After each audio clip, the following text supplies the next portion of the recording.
धुन धुन र पछि मनी आए तर सधैँ आएर उहाँले ध्यान गराउनुहुन्छ, अनुशासित राख्नुहुन्छ। मानिसको मेन गहना भनेकै अनुशासन हो। बिहानी गुरुका उपाध्यक्षज्यू गणेश केसीज्यू र मैले पनि चाहिँ जहाँ उहाँले अहिले जुन कुरा भन्नुभयो नि यो कुरालाई चाहिँ हामी सबैले पनि मनन गरेका छौँ र उहाँको मेहनत र लगन कति छ भन्ने कुरा हैन। यहाँ आउँदाखेरि बिहान आउँदाखेरि कसैले यहाँ पैसा दिनुपर्छ पर्दैन, उहाँले चाहिँ कति मेहनतले गर्नुभएको छ। उहाँको नजरमा एक नम्बर एकदम ठिक गर्नुभएको छ। सबैको नजरमा हाम्रो सदस्यले पनि सबैको नजर छ। सबैले चाहिँ ताली बजाउनुहोस्।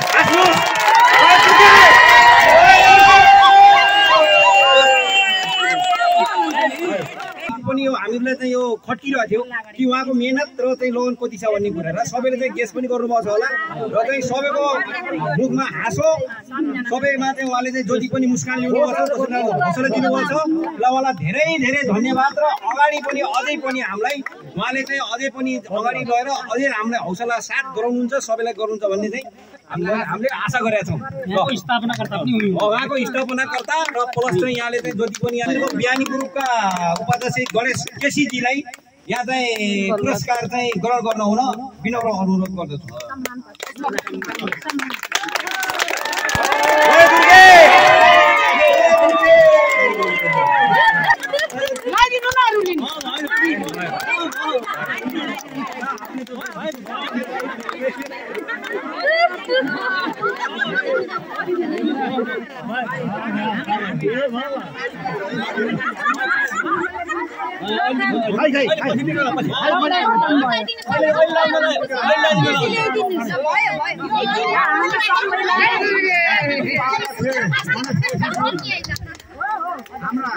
उहाँले जो यो अभियान गराएको है हामी विस्तार उहाँ त हाम्रो विशेष सुरु गरेकै भए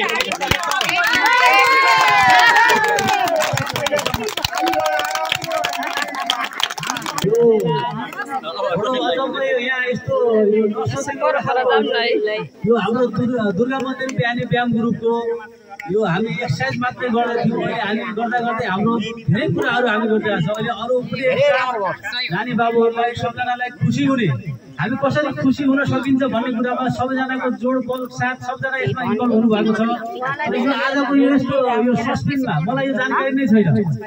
उहाँहरूले यसरी जानकारी कसैलाई छैन, यी तीनजनालाई मात्रै छ।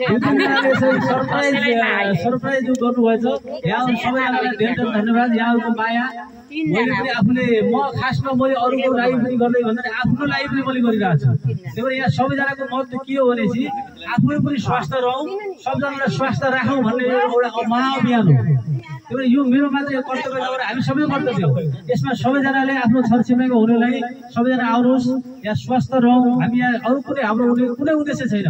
हाम्रो एउटै मात्रै उद्देश्य के हो भने हामी स्वस्थ रहनुपर्छ। योग ध्यान व्यायाम गरौँ, स्वस्थ रहौँ, यही एउटा उद्देश्यको लागि सबैजना जुटिया छौँ। यसमा सामान्यतः मैले के छ भन्दा मेरो अग्रज सबजना अग्रज दाजु हुनुहुन्छ, दिदीहरू हुनुहुन्छ, सबजनालाई एउटा सहजीकरण मात्रै गरे हो। म पनि गर्छु अब आन्दोलन गरौँ भन्ने मात्रै एउटा उत्साह हो, जो जान गराउनु खोजेको मात्रै हो। यसमा सबैजनाले अनुशासित गरिरहनु भएको छ। यति धेरै माया गर्नुभयो, यसको लागि धेरै धेरै धन्यवाद। यो बुटोलको यति राम्रो सुन्दर मिलन पार्क यति राम्रो हराभरा फुलहरू फुलेर यस्तो राम्रो ठाउँमा आएर व्यायाम योग ध्यान गर्नु भनेको हाम्रो लागि अहोभाग्य हो। सबजनाले यसलाई एकदम मनदेखि लिनुहोस्, खुसी हुनुहोस्। व्यायाम योग ध्यान गर्नु र अरूलाई पनि ध्यान गर्नुपर्छ भनेर एउटा राम्रो सन्देश दिउँ। धन्यवाद।